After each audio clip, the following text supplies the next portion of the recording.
आज की कहानी में जानेंगे कलयुग के 5 रहस्य, जिनको अगर कोई जान लेगा वह घोर कलयुग में भी अपने आप को पुण्य के मार्ग पर लेकर जाएगा।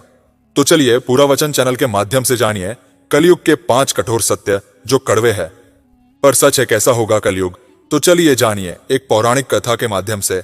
एक समय की बात है जब कलयुग के समय में सत्य, धर्म और नैतिकता का पतन हो चुका होगा। तब धरती का एक ऐसा रहस्य छुपा हुआ सामने आएगा जिसे कोई नहीं जानता होगा। यह रहस्य 5 शक्तियों से जुड़ा हुआ होगा जो किसी प्राचीन अर्षि द्वारा सदियों पहले बता दिया गया होगा। इन सत्यों को जानने वाला व्यक्ति असीम शक्ति को प्राप्त कर सकता है, लेकिन हर सत्य के साथ में एक बड़ा खतरा जुड़ा हुआ है। दोस्तों, आज की कहानी हम आपको एक ऐसे रहस्य के रूप में सुनाने वाली है जिसने इन शक्तियों को खोज और वह इन रहस्यमय घटनाओं में उलझ गया और हर सत्य के साथ उसने अपनी आस्था और विश्वास और साहस की परीक्षा दी। इस कहानी का आरंभ होता है शंकर नाम के एक युवक से, जो एक साधक है जो आध्यात्मिक खोज में जुटा हुआ होता है और वह अपने रहस्यमय कहानी को अपने गुरु द्वारा सुनता है। इसके गुरु बताते हैं कि यह कथा 5 सत्य के बारे में बताइएगी जो धरती के अलग अलग स्थान से छिपे हुए होंगे। कहा जाता है इन सत्यों को जानने वाला व्यक्ति ब्रह्मांड की हर शक्ति को अपने बस में करता है, लेकिन यह सत्य केवल उन्हीं को मिलते हैं जो इनके योग्य होते हैं। शंकर का जीवन एक साधारण था, लेकिन उसके भीतर अद्भुत जिज्ञासा थी। वह जानना चाहता था, वह कलयुग के पतन सी समाज से निराश था। उसे लगता था कि अगर वह इन शक्तियों को प्राप्त कर ले, वह दुनिया को एक बार फिर से सत्य धर्म के मार्ग पर ला सकता है। एक दिन उसके गुरु ने उसे एक प्राचीन ग्रंथ दिया।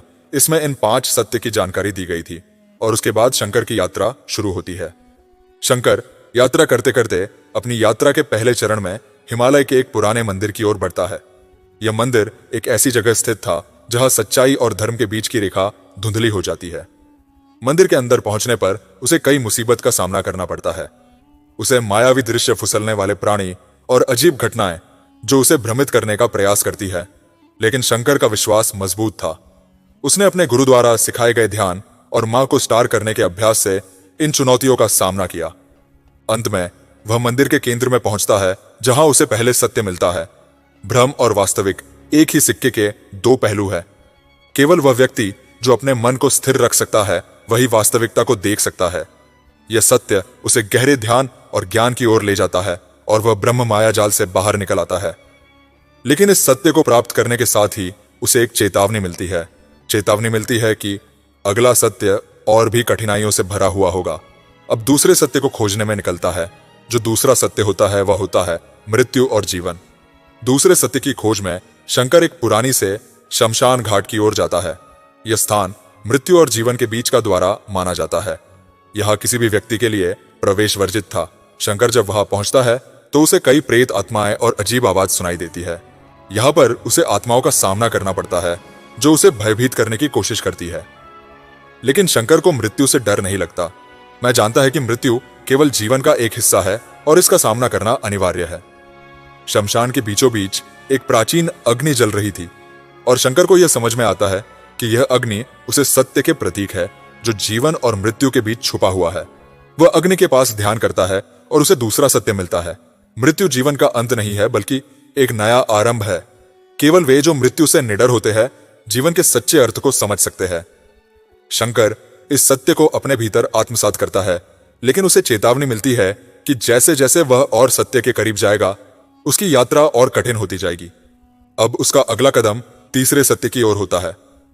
शंकर की तीसरी यात्रा उसे ऐसे रहस्यमयपन की ओर ले जाती है जिस समय के चक्र से बाहर था।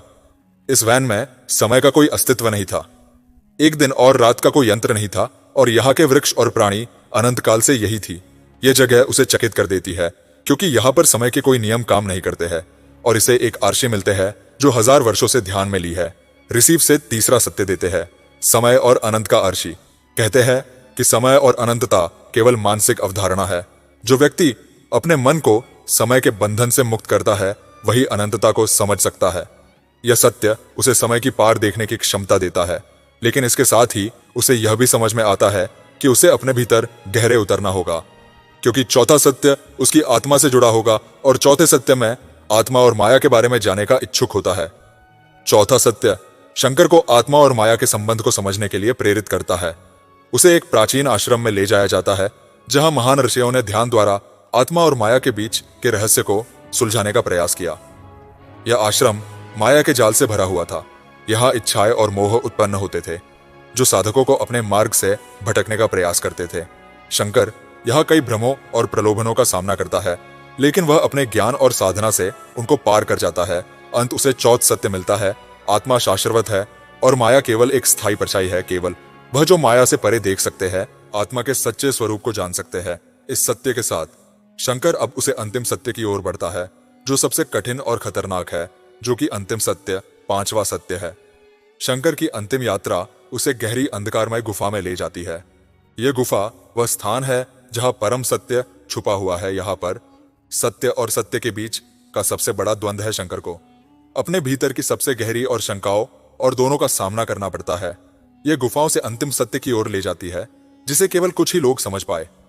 गुफा के अंत में उसे परमात्मा के दर्शन होती है और उसे वह पांचों सत्य प्राप्त होते हैं। सत्य केवल एक है, लेकिन वह हर जीव और पदार्थ में विभिन्न रूप में प्रकट होता है।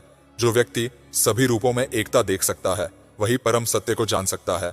शंकर ने पांचों सत्य प्राप्त किए, लेकिन अब उसकी चुनौती यह थी कि इन शक्तियों का उपयोग कैसे करेगा। वह समझता है कि इन शक्तियों को जानने मात्र से शक्ति नहीं मिलती, बल्कि इनका सही उपयोग करना ही असली शक्ति है। शंकर अपनी यात्रा के अंत में यह निर्णय करता है कि वह इन शक्तियों का उपयोग केवल अपनी आत्मा के उत्थान और मानवता की सेवा के लिए करेगा। इस तरह से संकल्प कलयुग में भी सत्य की खोज कर लेता है और इसे अपनी आत्मा और जीवन का मार्गदर्शन बना लेता है। उसकी कथा आप सभी के लिए एक प्रेरणा बन जाती है, जो लोगों को सत्य और धर्म के मार्ग पर चलने के लिए प्रेरित करती है।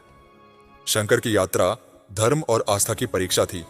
इस कहानी का उद्देश्य सत्य की राहों पर चलने वाली व्यक्ति का न केवल स्वयं को बल्कि समाज को भी बेहतर दिशा में भी दिखाना है। सत्य, धर्म और आस्था के मार्ग ऊपर चलते हुए मनुष्य जीवन के गहरे अर्थों को समझ सकता है और आध्यात्मिक शक्ति प्राप्त कर सकता है। अगर आपको हमारी पूरा वचन चैनल की यह धार्मिक कहानी पसंद आई है, तो जरूर से वीडियो को लाइक करके चैनल को सब्सक्राइब करें और कमेंट में जरूर से बताएं कि आपको आज की कहानी से क्या सीखने को प्राप्त हुआ।